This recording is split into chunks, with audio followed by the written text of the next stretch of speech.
Hello guys, this is a podcast Between the Chapel with Eli Clark. So we will be talking about certain themes from the book Romeo and Juliet, like obsessive love, love at first sight, lustful love, and how love can turn into lust. Okay, and now I will be talking about how those ideas are developed within the book. So first off, we get introduced to Romeo.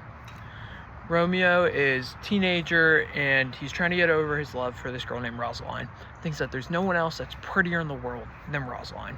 But then he goes to this Capulet party and he gets introduced to Juliet. And they hit it off. It turns into it's love at first sight, honestly. And then it's very obsessive over each other. Clearly stated by the balcony scene where Romeo goes over and he goes up and he's in a tree branch talking to Juliet in the middle of night while she's yelling for him, talking about him. And then, so after that, Romeo kills Tybalt, which, in between those two things, Juliet and Romeo get married secretly by the friar, who I thought enabled their lustful actions and obsessive love between each other. But it was obsessive before. But going back to the thing about Tybalt, is he kills Tybalt, so then he is banished from Verona because the Prince of Verona actually said that there would be no killings in the streets of Verona. But there we are, he kills Tybalt, he's banished. So and then they come up with this plan. For Romeo to go get Juliet from a grave after she fakes her death, doesn't want to get married. But that's all besides the point. I think that the friar marrying them, and that just enabled their obsessive love and their lustful love of each other, because as you could clearly see, they couldn't live without each other. It was just fed to you. They could not live without each other. If one of them was dead, the other one was going to be dead. If one of them died due to a potion, the other one would have stabbed themselves. But it clearly gets shown how obsessive their love is for each other, and I will be exploring that when I interview my person. And this is who I will be interviewing, my grandmother, or as we call her, Nene. So would you like to give us a little something about yourself? Sure.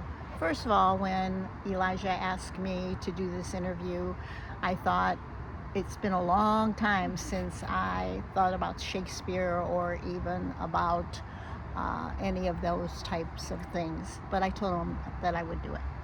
Yeah. So we're gonna start you up with a basic question. Do you think that Romeo and Juliet's love for each other was love at first sight? Yes, I do.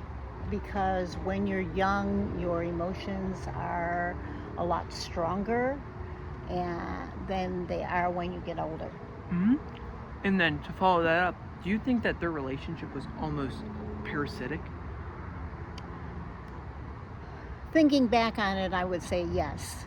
But if I was young going through that, I would say no. That's a great answer from you. And when do you think it went bad? When do you think it became too parasitic and too obsessive? That is a very good question. I think a lot of things worked into that. Mm-hmm. I think the relationship that they had with their parents and their families had a lot to do with that. Yeah. And so I think that's where it kind of turned into more of a toxic relationship. Yeah. And do you also think that the feud kind of boiled that relationship up a little bit because they kind of wanted to be a little bit rebellious and wanted to change the feud? Correct. I think if they both would have had their way, they would have had a harmonious family relationship. In a wedding. Because they married without their parents knowing. That's correct. The nurse and the friar were the only people that knew that. What were your thoughts on them having a hidden marriage? Well, I think they thought that was a good thing, because it was saving face with each side of the family. But in the end, it was a very bad thing. like how they ended up killing each other, and that ended up ending the feud. But one of my other questions was, since they're oh no, I already asked that. Sorry, but It's okay. how do you think it was a toxic relationship? Although love is supposed to be a good thing, how do you think it is toxic? Well, I think when it's so obsessive to each other that's when it becomes toxic. Mm-hmm. When nothing else matters but the way you're reacting to something. Yeah.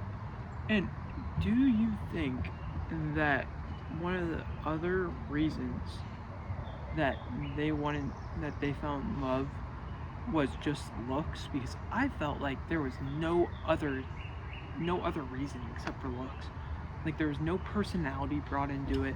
I feel like they just got there and they met eyes and they just fell in love. Mm-hmm. Well, I think when you're young, looks have a lot to do with how you're feeling emotionally to somebody. Where that changes the older you get, looks don't matter as much. But because they were so young, looks mattered a lot to them. And do you think that the friar enabled their obsessive love of each other? I think the friar thought he was doing a good thing by marrying them because he was keeping them morally correct in the time.